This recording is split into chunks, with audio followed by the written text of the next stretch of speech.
Baik, selamat datang saudara-saudaraku sekalian. Selamat datang di channel kami, di channel Sangat Cerdas. Kali ini di video ini saya akan mempresentasikan atau membahas prediksi soal untuk seleksi kompetensi dasar atau sekdin sekolah kedinasan di tahun ini. Adapun untuk materi yang saya bahas pada video ini adalah terkait tes wawasan kebangsaan. Dengan submateri yang akan saya bahas pada hari ini adalah tentang nasionalisme dan integritas. Adapun untuk kisi-kisi dari materi tes seleksi kompetensi dasar TUBK untuk sekolah kedinasan ini mengacu pada keputusan Menteri Pemberdayaan Aparatur Negara dan Reformasi Birokrasi nomor 321/2024. Submateri dari tes wawasan kebangsaan atau TBK ini menguji terkait nasionalisme, integritas, bela negara, pilar negara, dan bahasa Indonesia. Adapun untuk video ini, saya akan membahas submateri dari nasionalisme dan integritas. Jadi, soal-soal kedepannya, ini saya akan membahas soal yang mengarah ke kisi-kisi submateri nasionalisme dan juga integritas. Soal yang pertama, maaf ya, slide-nya agak berantakan misalnya seperti ini. Di sebuah desa multi etnis, kepala desa mengusulkan dana desa digunakan untuk membangun taman baca keliling dengan koleksi buku berbahasa daerah setempat. Alih-alih membangun balai pertemuan baru karena ia memiliki literasi berbasis kearifan lokal, lebih efektif memupuk toleransi antar warga daripada sekedar sarana fisik. Usulan ini ditolak oleh sebagian pemuda yang menginginkan lapangan olahraga modern. Namun, kepala desa tetap berpegang pada prinsip bahwa penguatan identitas budaya adalah fondasi kerukunan yang lebih lestari. Tindakan kepala desa tersebut merupakan implementasi nilai kebangsaan yang utama, yaitu A. Mengutamakan kepentingan kelompok mayoritas demi stabilitas pembangunan desa. B. Menempatkan musyawarah sebagai satu-satunya jalan untuk memutuskan kebijakan. C. Menyeimbangkan kemajuan fisik dengan pelestarian nilai budaya yang mempersatukan. C. Menolak perubahan demi mempertahankan tradisi lama yang telah terbukti ampuh. Atau E. Memberdayakan pemuda melalui fasilitas yang sesuai dengan tren masa kini. Silahkan ditebak manakah jawaban yang benar, dan beberapa detik lagi saya akan membahas manakah jawaban yang benar. Sudah ketemu jawabannya? Manakah jawaban yang benar? Oke, kita bahas satu persatu ya. Manakah jawaban yang benar? Opsi A. Opsi A. Mengutamakan kepentingan kelompok mayoritas demi stabilitas pembangunan desa. Opsi ini keliru, karena kepala desa justru mengutamakan kepentingan seluruh kelompok etnis, bukan mayoritas tertentu. Nasionalisme sejati tidak mendikte berdasarkan suara terbanyak, melainkan merangkul semua pihak. Tindakan ini pada opsi A ini juga mengabaikan semangat inklusivitas yang menjadi inti persatuan bangsa. Kalau opsi B yang menempatkan musyawarah sebagai satu-satunya jalan untuk memutuskan kebijakan, itu opsi yang terlalu sempit, karena soal tidak menceritakan proses musyawarah, nggak ada yang membahas tentang musyawarah, melainkan isi keputusan kepala desa. musyawarah adalah alat, bukan nilai kebangsaan utama yang diimplementasikan. Nilai inti di sini adalah pelestarian budaya, bukan metode pengambilan keputusan. Tidak ada ya di sini pada soal yang membahas tentang musyawarah ya. Kemudian untuk opsi C, yang menyeimbangkan kemajuan fisik dengan pelestarian nilai budaya yang mempersatukan. Ini salah ya tadi ya, nggak tepat ya, keliru ya. Kalau yang opsi C ini, kepala desa menyeimbangkan pembangunan fisik yang ditolak dengan pelestarian nilai budaya seperti taman bacaan berbasis daerah sebagai perekat persatuan. Opsi ini sih sepertinya mencerminkan nilai kebangsaan terhadap Bhinneka Tunggal Ika dan ketahanan budaya.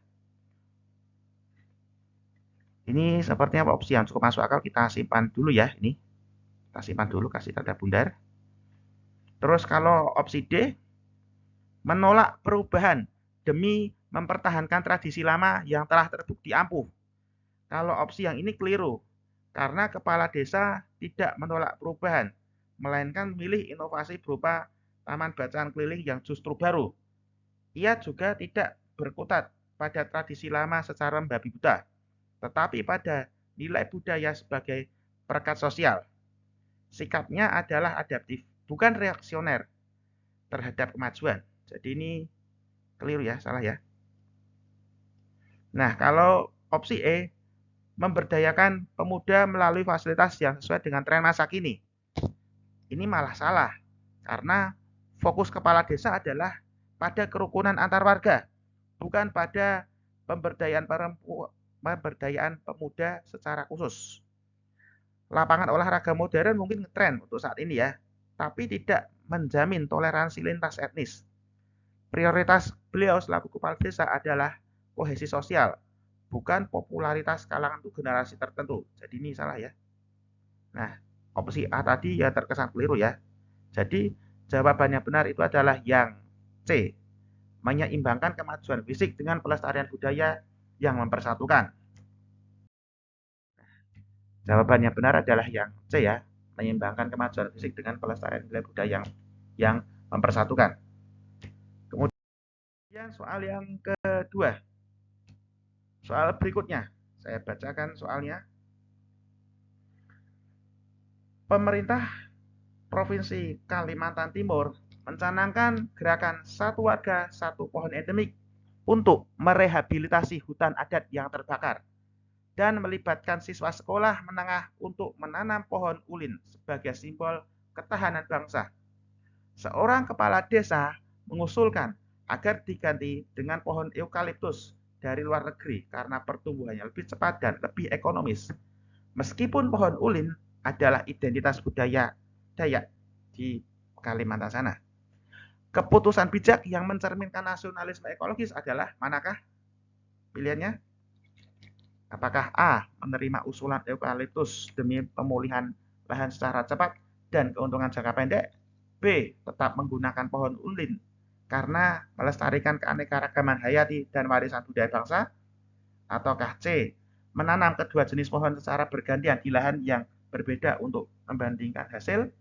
Atau D, membatalkan gerakan dan mengalihkan dana ke program pelatihan komputer bagi pemuda desa? Atau E, mengikuti saran kepala desa karena efisiensi anggaran adalah prioritas pembangunan? Manakah jawaban yang paling benar menurut Anda? Yuk kita bahas satu persatu ya.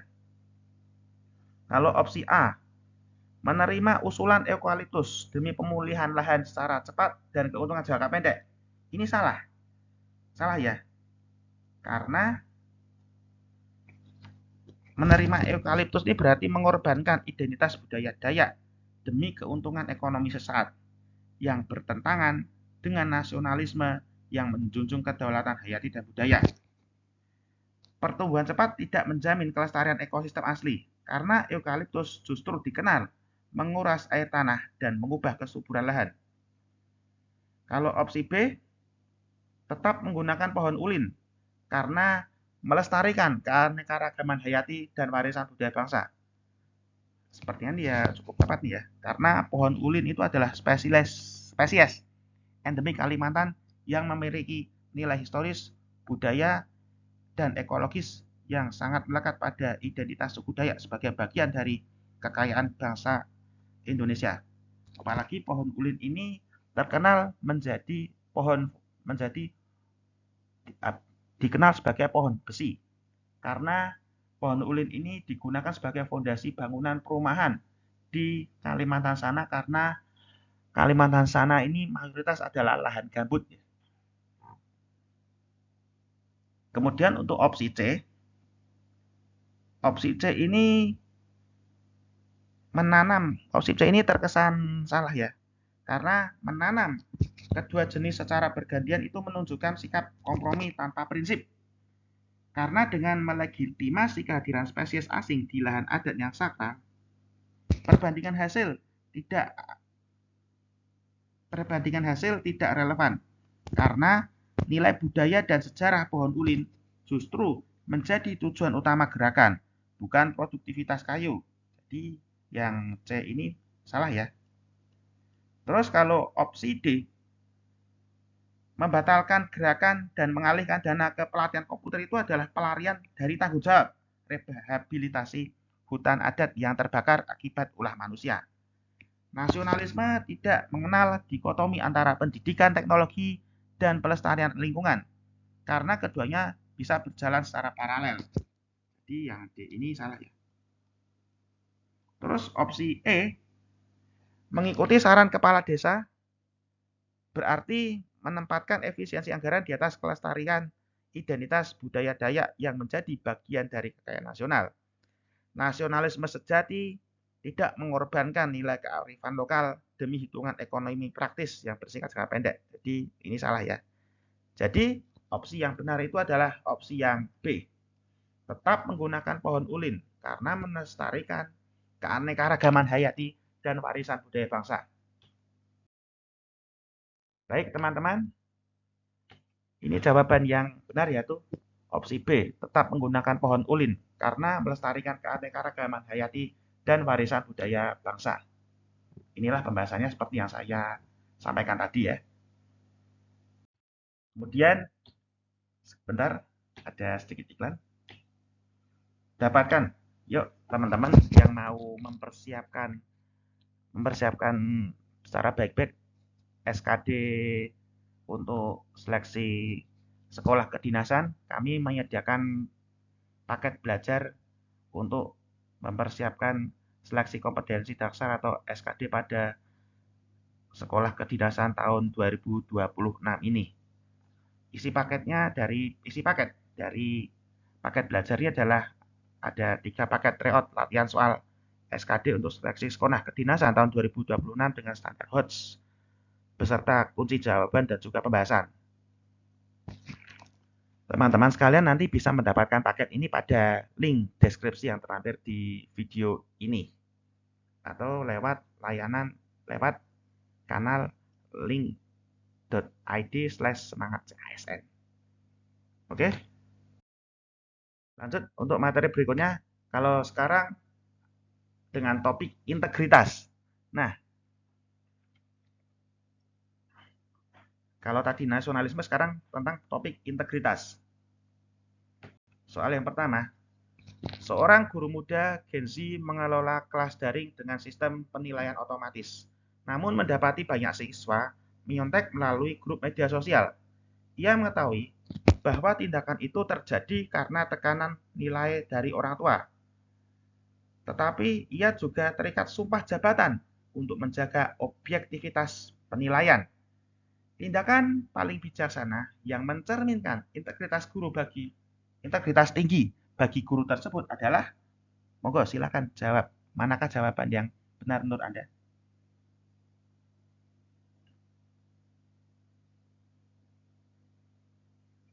Sudah ketemu jawabannya? Yuk, mari kita bahas satu persatu manakah jawaban yang paling benar. Opsi A, menurunkan standar penilaian agar semua siswa lulus dan tidak ada yang gagal akibat mencontek. Kalau menurunkan standar penilaian adalah pengingkaran sumpah jabatan karena mengorbankan keadilan akademik demi popularitas sesat. Jadi menurunkan standar penilaian itu adalah pengingkaran sumpah jabatan ya, karena mengorbankan keadilan akademik demi popularitas ya, itu tidak diperkenankan. Tindakan ini justru mengajarkan siswa bahwa kecurangan dapat berbuah kelulusan tanpa usaha. Hal ini bertentangan dengan integritas yang menuntut konsistensi nilai, bukan kompromi atas pelanggaran yang dilakukan. Kalau opsi B, pengumuman tanpa tindak lanjut adalah pengumuman tanpa tindakan lanjut hanya bersifat seremonial dan tidak memiliki daya cegah terhadap perilaku menyontek. Guru gagal menjalankan fungsi kontrol dan pembinaan, sehingga pelanggaran akan terulang. Integritas membutuhkan keberanian dan mampu menindaklanjuti peringatan dengan langkah yang nyata. Jadi ini opsi yang salah ya. Opsi A pun juga salah. Kemudian kalau untuk opsi C, memanggil siswa yang terbukti menyontek dan memberikan sanksi akademik serta pendidikan karakter. Nah, tindakan ini justru menyeimbangkan penegakan aturan atau sanksi dengan fungsi edukatif atau pembinaan, sehingga mencerminkan integritas sebagai pendidik yang adil sekaligus membangun karakter. Ini opsi yang masuk akal ya. Oke, kita simpan dulu. Kemudian kalau untuk opsi D, membiarkan saja karena menyontek adalah hal yang lumrah di era digital dan sulit untuk dibuktikan. Membiarkan kecurangan dengan dalih era digital adalah rasionalisasi yang merusak sikap, yang merusak budaya akademik dan kredibilitas guru. Sikap ini malah mencerminkan rendahnya integritas karena memilih jalan mudah dengan menghindari konflik. Jadi ini opsi yang keliru ya, salah ya, X. Kemudian kalau opsi E, mengganti sistem penilaian dengan ujian lesan individu tanpa pemberitahuan sebelumnya secara mendadak. Kalau opsi E, mengganti sistem ujian secara mendadak tanpa pemberitahuan melanggar. Kalau mengganti sistem ujian secara mendadak tanpa pemberitahuan itu melanggar asas keadilan prosedural dan hak siswa atas persiapan yang layak. Tindakan ini bersifat reaktif dan menghukum semua siswa, termasuk yang tidak menyontek. Jadi ini opsi yang salah ya. Jadi jawaban yang benar adalah yang C. Memanggil siswa yang terbukti mencontek dan memberikan sanksi akademik serta pendidikan karakter. Nah ini ya jawaban yang benar, yaitu adalah jawaban yang C, dan inilah pembahasannya. Kemudian soal yang terakhir terkait integritas. Nah, soal terkait integritas. Seorang anggota Gen Z yang bekerja sebagai bendahara di komunitas relawan menerima uang kas dari donasi digital. Ia tergoda menggunakan sebagian kecil dana untuk membayar tagihan aplikasi berbayar pribadi dengan niat mengembalikan sebelum laporan akhir. Namun, ia ingat bahwa komunitas yang sangat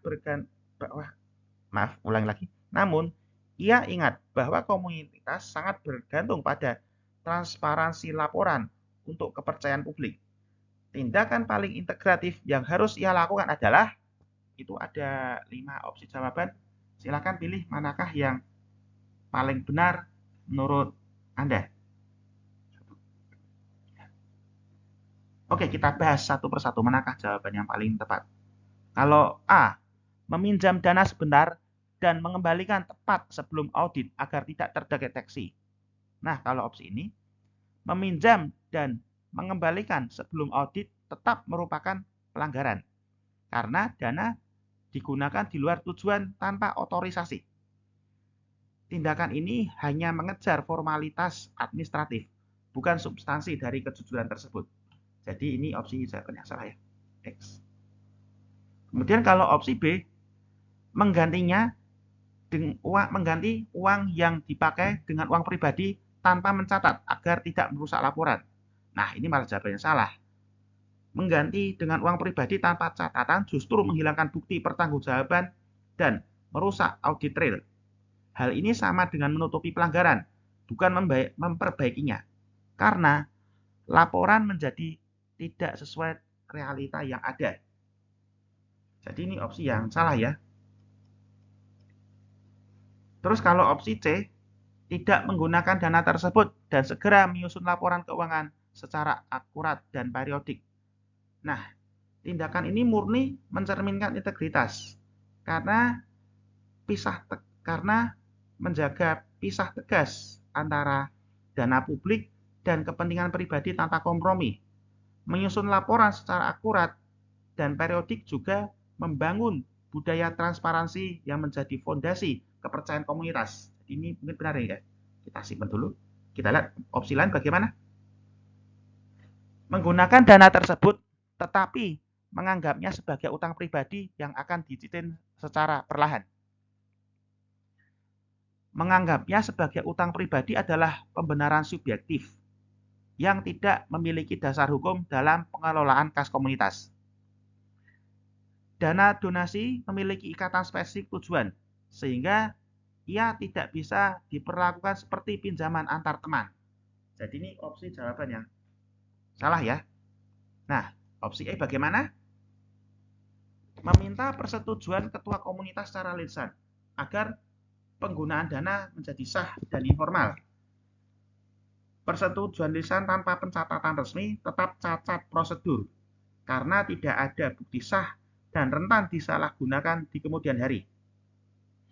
Integritas itu membutuhkan otorisasi tertulis dan transparan, bukan sekedar izin informal. Jadi ini salah ya. Nah, dari semua pilihan itu yang tadi kita bahas, jawaban yang benar adalah jawaban yang C ya. Yaitu jawaban C. Tidak menggunakan dana tersebut dan segera menyusun laporan keuangan secara akurat dan periodik. Nah, kembali ke slide yang tadi ya, sebelum pembahasan terkait integritas, kami menyediakan paket gudang soal untuk mempersiapkan SKD Sekdin tahun 2026. Di situ terdapat berbagai ratusan latihan soal untuk seleksi SKD, baik SKD ya, untuk sekolah kedinasan di tahun 2026. Setiap paket soal disertai kunci jawaban beserta pembahasan yang memudahkan peserta untuk mempersiapkan ujian SKD seleksi sekolah kedinasan di tahun 2026. Di sini juga nyempil tes CPNS ya, tapi kalau CPNS nanti kami akan keluarkan paketnya. Nah, gudang soal SKD kedinasan ini dapat Anda dapatkan melalui tautan atau link yang tertampil pada bagian deskripsi video ini ya. Demikian pembahasan dari kami. Atas perhatiannya kami ucapkan terima kasih. Bila ada kekurangan dari video ini, kami mengucapkan mohon maaf yang sebesar-besarnya. Sekian dan terima kasih.